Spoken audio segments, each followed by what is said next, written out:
আসসালামু আলাইকুম ওয়া রাহমাতুল্লাহ। আলহামদুলিল্লাহি ওয়াহদা আসসালাতু ওয়াসসালামু আলা মাল্লা নাবিয়্যা বাদা। তিন ধরনের মানুষের, তিন প্রকারের, তিন শ্রেণীর মানুষের দুনিয়াতে বেঁচে থাকার অধিকার হারিয়ে গিয়েছে। এক নাম্বার হচ্ছে যারা মুরতাদ, যারা কোরআনকে অস্বীকার করে, নামাজকে অস্বীকার করে, হারাম জিনিসকে হালাল মনে করে, হালালকে হারাম মনে করে। এই ধরনের মুরতাদ যারা, তাদেরকে রাষ্ট্রীয়ভাবে হত্যা করতে হবে, তাদের বেঁচে থাকার অধিকার নেই। দ্বিতীয় নাম্বার হচ্ছে যারা অন্যকে খুন করে কিসাসের মাধ্যমে তাদেরকে হত্যা করতে হবে। চতুর্থ নাম্বার যারা ধর্ষক, যারা বিবাহর পরে জেনা লিপ্ত হয়েছে, তাদের পৃথিবীতে বেঁচে থাকার কোনো অধিকার নেই। তিন ধরনের মানুষের ভিতরে দুই ধরনের মানুষের যদি পরিবেশ অনুকূলে আসে তারা বেঁচে যেতে পারে। যেমন এক নম্বরে যারা মুরতাদ, কোরআনকে অস্বীকার করে, তাদেরকে রাষ্ট্রীয়ভাবে ফাঁসির মঞ্চে উঠানোর পরে তারা যদি বলে যে না ঠিক আছে আমি কোরআনকে স্বীকার করে নিচ্ছি, আমি আমার ভুলকে শুধরে নিচ্ছি, তাহলে তাকে ফাঁসির মঞ্চ থেকে নামিয়ে দিতে হবে, সে বেঁচে গেল।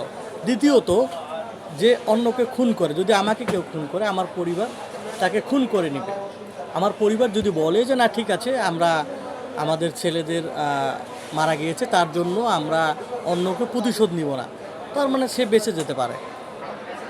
কিন্তু তৃতীয় শ্রেণী যেটাকে বলা হয়েছে, যারা বিবাহর পরে জেনায় লিপ্ত হয়, তাদের পৃথিবীতে বেঁচে থাকার কোনো অধিকারই নেই।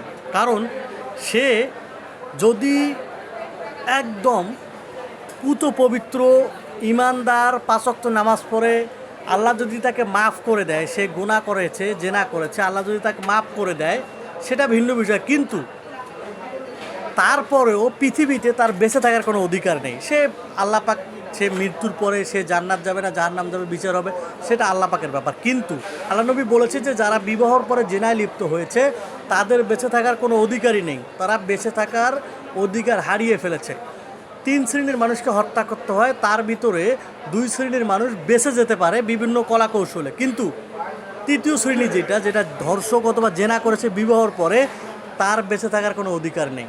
এই জন্য তাকে হত্যা করতে হবে, ইট ঢেল পাথর মেরে মেরে হত্যা করতে হবে, চতুর্দিক দিয়ে ইসলামী আইন প্রতিষ্ঠা করে তাকে মেরে ফেলতে হবে। এটা হচ্ছে রাসূল সাল্লাল্লাহু আলাইহি ওয়াসাল্লামের সুন্নত এবং ফরজ পদ্ধতি।